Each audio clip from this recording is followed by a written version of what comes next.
Red Redder Nation, it's good to have you back. Welcome to the 2021 National Signing Day show here for Texas Tech Soccer. I'm Drew Ingraham, and I am joined by head coach Tom Stone. Coach, it's great to have you back in the studio. Good to be here. Big day for the program. Really excited about it. One of the things we want to talk to you about as we get out of the gate, signing day is such a big deal. What does it mean to you?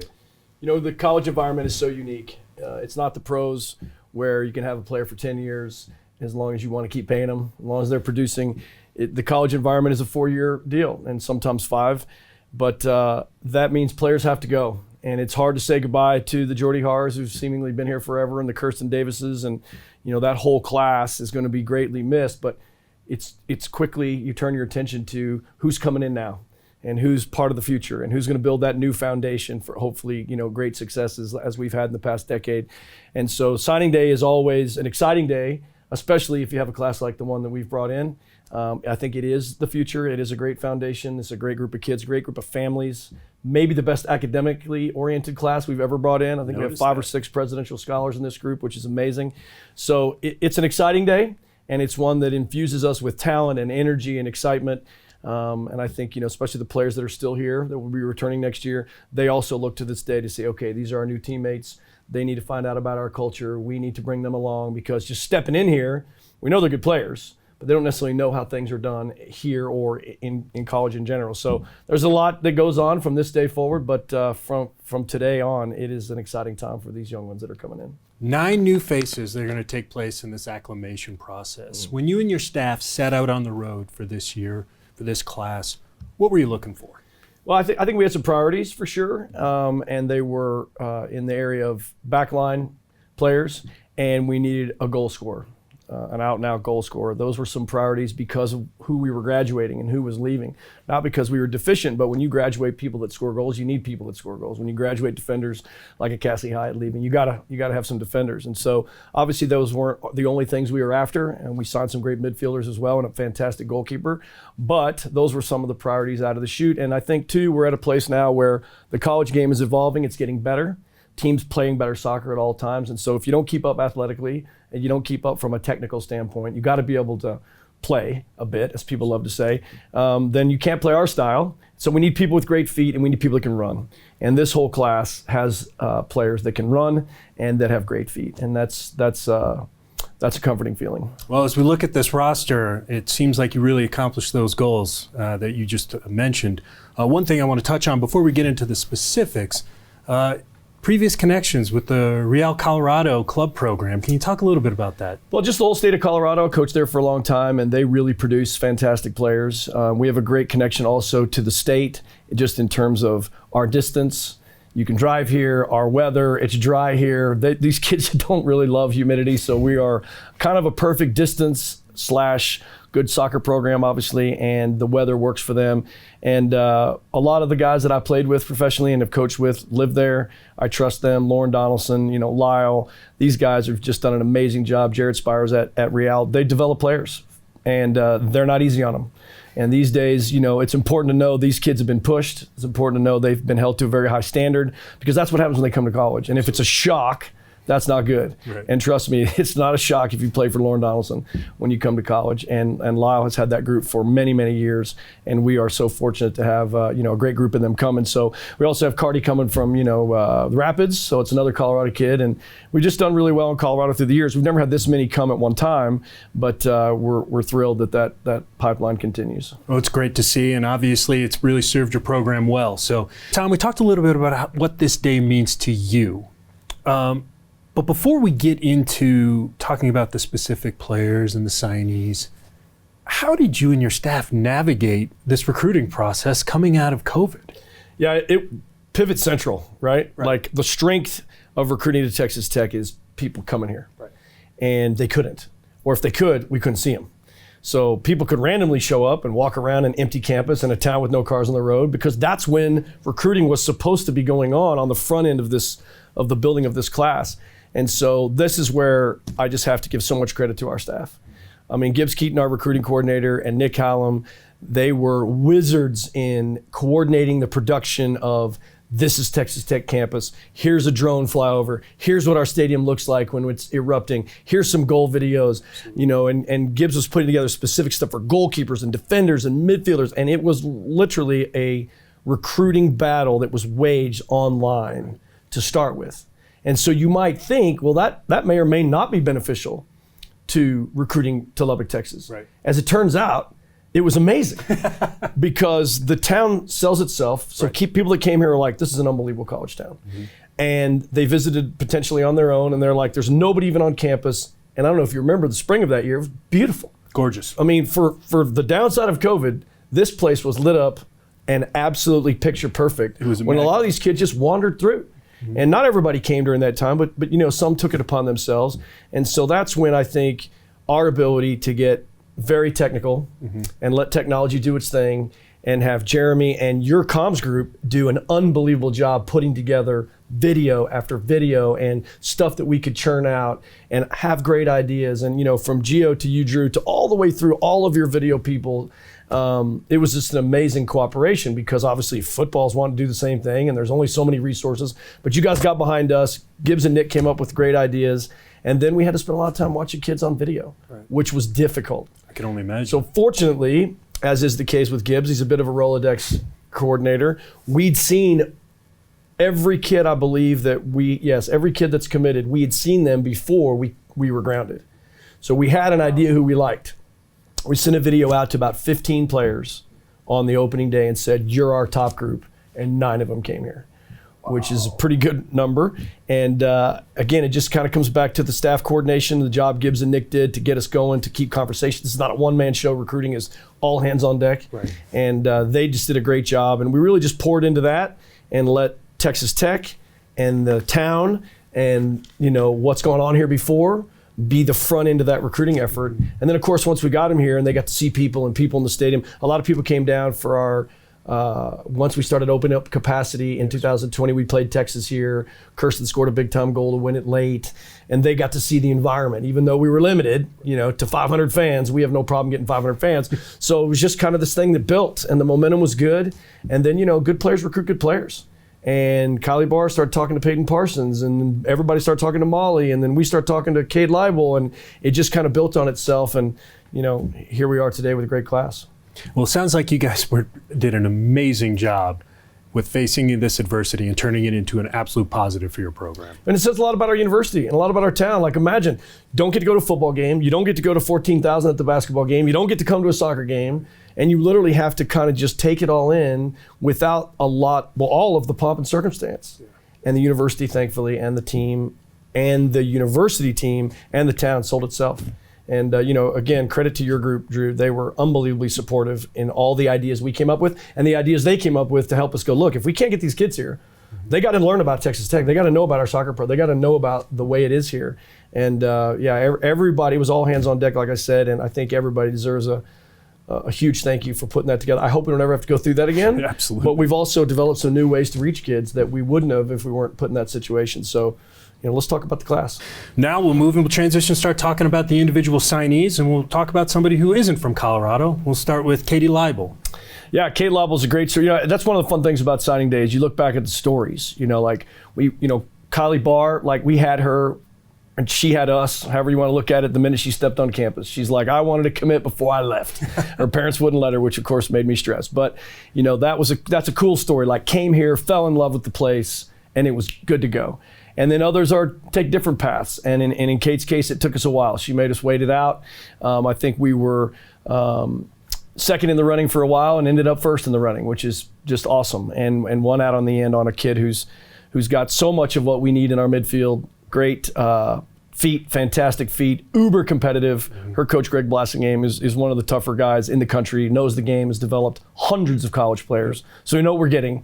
And just really have enjoyed getting to know her and her family, presidential scholar, she's going to be a force in midfield for us with players, especially with players that are leaving. And what we needed was a box-to-box player. That's what I told her throughout recruiting. Man, Kate, we need you to be at the top of our box and then at the top of the other team's box. Right. You know, as Bob Knight told our team a few years ago, it's like, if you want to stop people, you better get your butt back. And if you want to score, you better get your butt forward. Now, I'm not sure he used those words, but that's paraphrasing Bob Knight. But that's a little mantra, right? And Kate can do that. She can get up and back, and we're thrilled. She's the player of the year from the state of Georgia. And it's just going to be a tremendous asset for us as we head into building our midfield for next year. Now, obviously, you've established strong contacts within the Metroplex and the DFW area. Mm-hmm. Jamie Ramirez coming in from North Mesquite High School. Can you tell us a little bit about what you anticipate her impact to be? So Jamie and Taya were two of the first to commit to us. They got in before the NCAA dropped the curtain. And we couldn't talk to anybody for like 2 years, and visited on our own, and we just kept the conversations up until we weren't allowed to. And then we got to revisit it once the rules allowed us to talk to her again. So we'd identified her early, very talented. She's had a great senior year, which was important to watch her growth. And she's playing for one of the best coaches in the country, Aaron Gordon, who worked here at Texas Tech, is just a tremendous developer of young talent. So he guided her through this last year, and I think, again, in midfield, she's going to be a great spark for us and a great asset. You mentioned earlier the importance of going out and recruiting a goalkeeper. Mm-hmm. Olivia Dietrich signed her, 113 saves last season. What was it about her that you knew that you needed to bring into your program?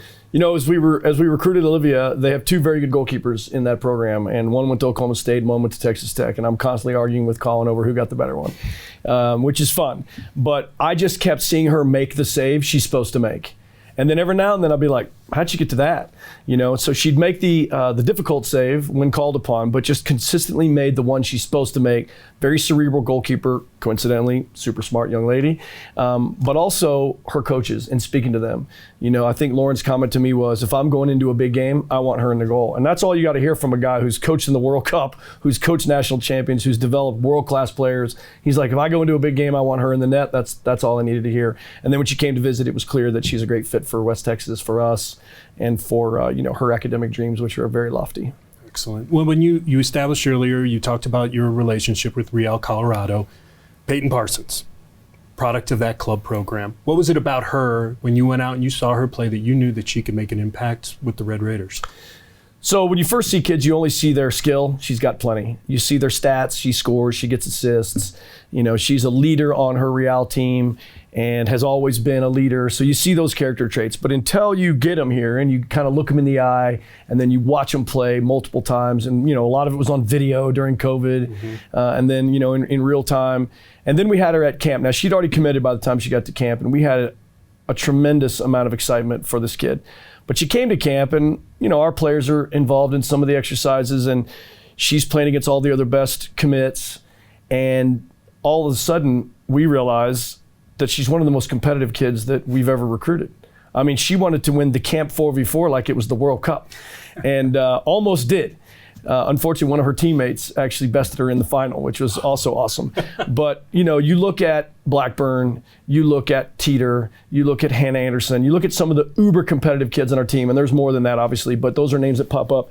And Peyton Parsons is in that category. And I just don't think these days, with the commitment that's being asked of these kids, if they're not uber competitive, college can be a struggle. Right. You got to really love to compete. You don't have to be obsessed with winning to the point that it hurts you. You need to be obsessed with driving yourself to be better. Absolutely. And this is Peyton, and she is, oh man, she's going to fit right in here. Our fans are going to love her, and everyone's going to love the fight and the spirit in this young lady. And the talent is just, it's over the top. There's nothing that she can't do on offense, and we're looking forward to developing her over 4 years. Her Real Colorado teammate, Molly Skerzinski, defender. You ask a lot of your defenders. You ask them to cover a lot of territory. You ask them to play a cerebral style. Mm-hmm. What is it about Molly that you think can come in and help your program? Well, I think you just touched on it. I mean, she's a tremendous athlete, track star, you know, in Colorado high school, also can absolutely fly, and her feet are like from heaven. I mean, her feet are beautiful and amazing, and she's developing her different areas of distribution. It's things we've talked about for the last year since she committed, but she can play. She can play through pressure. She can play around it. She can play over it, and is a very good 1v1 defender. Now, Molly really made us sweat. So I'm glad this day has come and that she's a Red Raider, because it took us a while to land that, and we are so thankful that she finally decided that this is where she wanted to be. And she's the unofficial MVP of the summer camp. She won like all the competitions, and some of them weren't even soccer related, but she kept winning them. So also an uber competitor and plays with the joy. You know, one of the things I like about Molly's game is she plays with joy. There's a smile on her face, but there's a fire inside. And so don't be fooled by the smile, because when the ref blows the whistle, she gets after it. So excited for Molly, excited for her opportunity here, and I think the sky's the limit for this kid.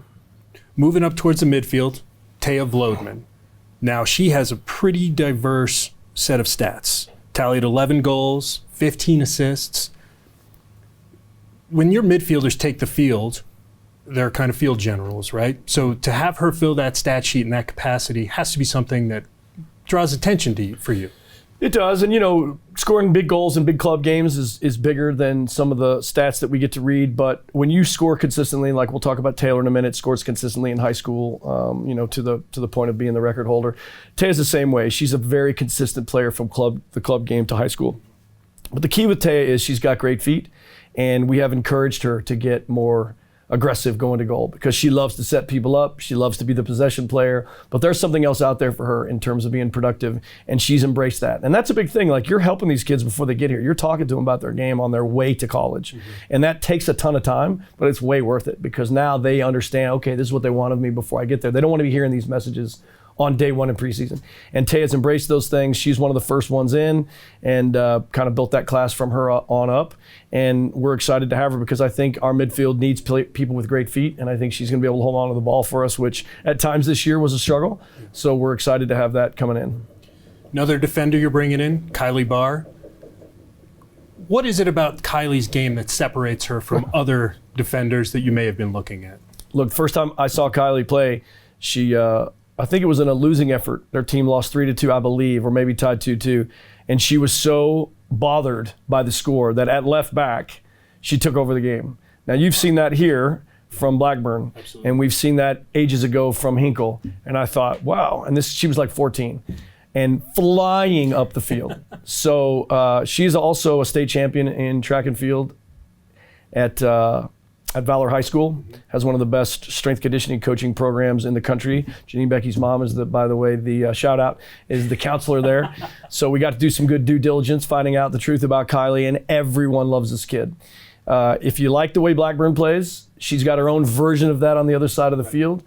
She is in her own right, and is smoking fast, and is a absolute college level flank player that our fans are going to go, whoa. They're going to love her. And her competitive is also kind of over the top.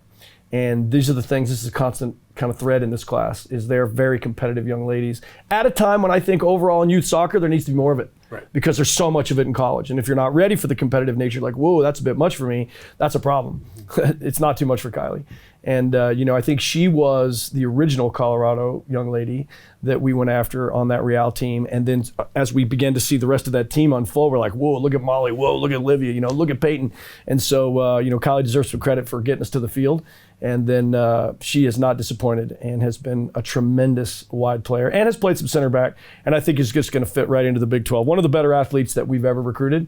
And, you know, we're excited to coach Kylie. We can't wait. Well, if you make any comparisons to Blackburn, you know the Red Raider fans are going to absolutely adore her style of play. I would think so.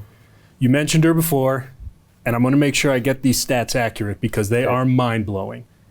Taylor Strojetsky, 114 goals her junior year, which is an average of 4.4 goals per contest. Am I reading that correctly? You are. Now, it's high school soccer, and she dominated.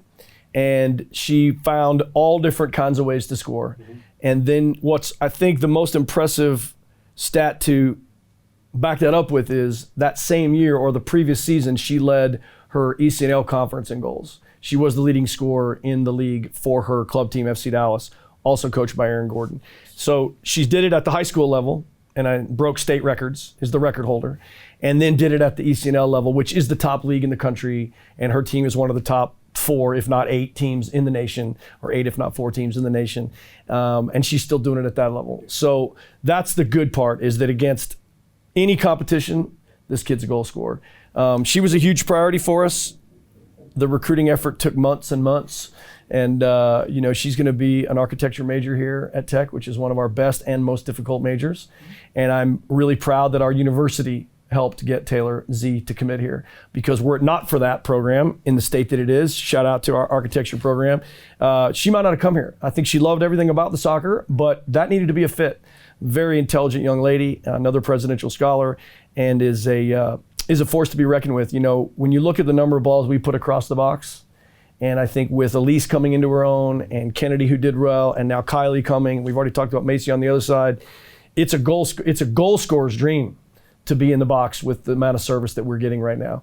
And Taylor's going to fit that perfectly. And finding the right people to partner with Taylor, and finding the right, kind of organization for her, and then she'll get into the tutelage of Nick Hallam, who's a great coach of goal scorers. And there's new ways to score too that Taylor has to, experience and kind of explore. And the college game's going to challenge her in that way, and that's what she wants. So you've got an out-and-out goal scorer who's football coach for a dad. I mean, coach's kids are awesome, and they get it. Their family is a no-excuse family. Right. And we like that about Taylor. We like that about how she was raised, and she is a quality young lady and a big-time goal scorer, and something we need. I mean, you can see the amount of goals that just graduated over the last couple of years. So we're excited to see Taylor, step in there and be that leader for us. You mentioned previously, when talking about Taylor, Aaron Gordon, former Red Raider. Yep. Can you talk a little bit about your relationship with Aaron? Yeah, the Gordons have done just a fantastic job. They were here, helped us build the program from ground zero. And of course, as those things happen, when you build it from ground zero and end up in the NCAA tournament, you get offered an SEC or an ACC or a Pac-12 job, and off he and Ashley went, had a great career in the SEC, and now they're back in Dallas, back to one of the things that I think Aaron's one of the best in the country, and that's developing players. Ashley also. And Aaron has had Taylor throughout this entire growth period, Jamie as well, and has just done a great job with him. He's not easy on him, but he's super development oriented and a tactician. So I think when you get a player from FC Dallas in general, you got a player that's ready for college. And if you get a player from Aaron, you get a player that's probably even more ready for college. Moving back to the midfield, Cardi Kingsbury coming in to help fill some of those voids in that area. What do you think Cardi's going to do immediately once she gets on the field? So the first thing I think of when I think of Cardi is attitude. This kid is a competitor. We've used that word a lot today, but she is rangy. Like, she can go side to side, box to box, and she really plays the chip on her shoulder. She's got a little West Texas in her, some Texas Tech blood line in her family, some rodeo in her. She rides horses. She's tough. So is her family, and I think she's just been raised to battle. Yeah. And you can't get enough of those kids as long as they can play, and trust me, she can play. But to have that element of feistiness and fight and attitude, of course, that fits us. It fits our fan base. It fits our style. And in some cases, that was missing this year. So we can't ask all these freshmen to just take over in the competitive area, because it's going to take them some time to acclimate.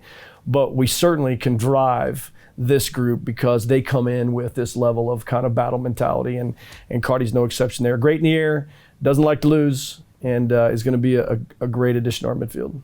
So, common theme amongst these 9 new faces: competitive, battle-tested, tough. Yeah, I hope so. I think the tough part is yet to be seen from the standpoint of college is going to challenge everybody. Right. We think they're tough. They look tough in their club games, their high school games, but college puts a new barrier out there and says, okay, you thought you were tough. Now, see this girl here? She's 5'10". She's been in the weight room for 4 years. She's a super senior. She's 23 years old. Now go cover her. Right. That brings out a new level of toughness. But if you don't come in with any, it's hard to get any. Right. You got to have it in your DNA, and they all have that. I think the other character traits that are so important to us, like I said, is athleticism and technical ability, and they all have that. This class all has that, thankfully. Now, as we return back to normalcy, what would you tell the Red Raider fans out there? What can they see from this class, this incoming class for you in this program, that they've never seen before? Well, I think they have a lot of common threads. We don't want to reinvent the wheel. We like that they've seen us be a great flank team. We've had great goal scorers. We've had defenders with great feet. So they're going to continue to see. You don't want to produce a class. This is my 15th or 16th year, and say, well, this class is different than everyone else because we've brought in so many good players over the years. They are consistent, but there's a lot of talent in this class. Like, as far as talent goes, and as far as academics go, I think it's the number 1 class we've ever brought in. But as far as talent goes, this is just rich class. And I think they're just going to see an infusion of young players throughout the team, whether they all start or whether they all get time. And I would expect them all to get time, which is a big statement, because it's hard to be a younger player on a team that's got good veterans, and we've got good veterans. But I think this class can rock the boat. I've asked them to rock the boat. I said, don't come in here and survive. Come in here and rock the boat, get yourself some time, become a starter if you can. That'll make everybody better.